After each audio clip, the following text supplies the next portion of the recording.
rekla kao, ma dobro, sve je to jako lijepo, ali to nije realistično. Tak nešto je rekla. I ja sam rezala kruh, nikad neću zaboraviti, rezala sam kruh sa onim nožem za kruh, bit će važno za sljedeći trenutak, i ja sam neka kao, ma da, imaš pravo. I zarezala sam s tim nožem tako duboko palac i to je meni bilo, znači meni je to značilo ono, lažeš. Slažeš se s nečim, a zapravo želiš reći, ne mama, to nije istina. Šta to znači realistično, mama? Zašto ne bi bilo realistično? Pa čovjek to radi. Šta znači nerealistično? Mislim, čovjek putuje, zarađuje novce ono, nekako usputno. Šta je tu nerealistično? Mislim, to se događa. Nisam upoznala duha. Nisam izmislila osobu. Ali sam rekla da, imaš pravo.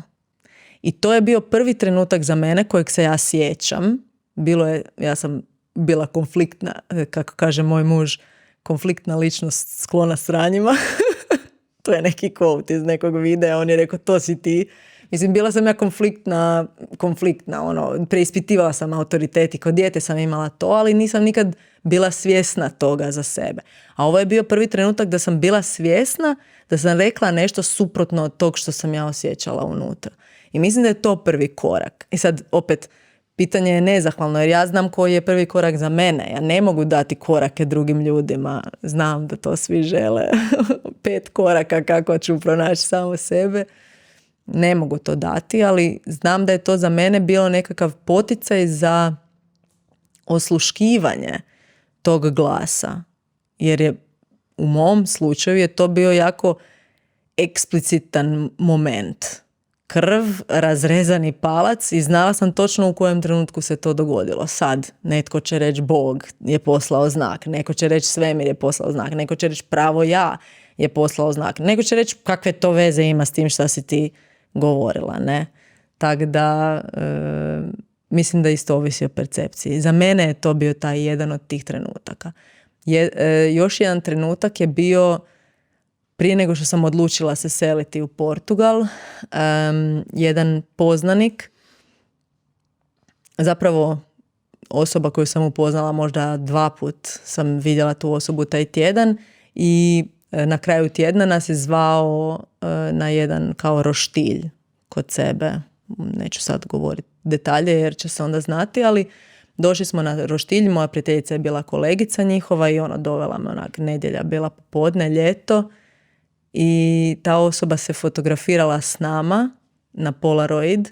Mi smo držali taj Polaroid se nije još napravio, on je doživio srčani udar pred svim svojim prijateljima i mi smo stajali ispred hitne službe, znači ne znam, nadam se da nisi nikad doživio oživljavanje, ali taj šok da to oživljavanje traje 45 minuta, da to nije ono 5 minuta ko na filmu pa onda proglašenje, nego stajanje 45 minuta i gledanje kako se to događa. I evo, tu je meni bio i taj isto malo je suludi osjećaj, isto 45 minuta se oživljava osobu i nekako misliš, pa dobro, mislim, ne bi to radili 45 minuta ako neće preživjeti, ne? I nažalost nije.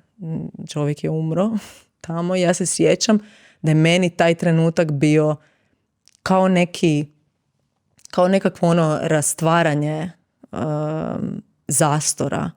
Onak, zašto se ja brinem? Cijelo vrijeme mi suze dolaze, sad ispričavam se, ali zašto se ja brinem oko tog da li ću napraviti dobru stvar, kao da li je to dobra odluka da idem ili trebam ostati ili ovo ili ono. Život se događa, smrt se događa, mogu sutra umrijeti. Ne mora to biti nužno, nije to ono YOLO, joj moram raditi svaku ludu stvar koja mi padne na pamet, nego pogledaj što je bitno, osjeti što je tebi bitno. I to je bio neki poticaj, čekaj, ljudi umiru, a ti se sad brineš šta će netko misliti, ako ti odeš i za 3 mjeseca se vratiš iz Portugala jer eto, nije to ipak bila tvoja odluka. Taj isto strah od pogreške.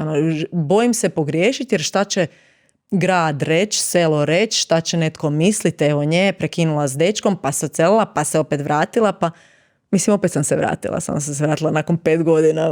Netko će uvijek imati svoje mišljenje, ali evo, to su bili neki trenuci u mom životu kad sam ja onak samo, kao da sam samo propala u sebe i shvatila niš drugo nije bitno nego tvoj taj neki glasić, osjećaj. I mislim da jednom kad se tome otvorimo, da počnu dolaziti ti znakovi. Tad sam ja postala najviše povezana sa duhovnim. Stvarno sam imala osjećaj da svaki sljedeći trenutak u toj godini moje selidbe da mi je nešto govorio. Psiholozi će reći confirmation bias, ti si htjela ići pa si onda nalazila razloge da ideš. Ok, za mene je to bio znak.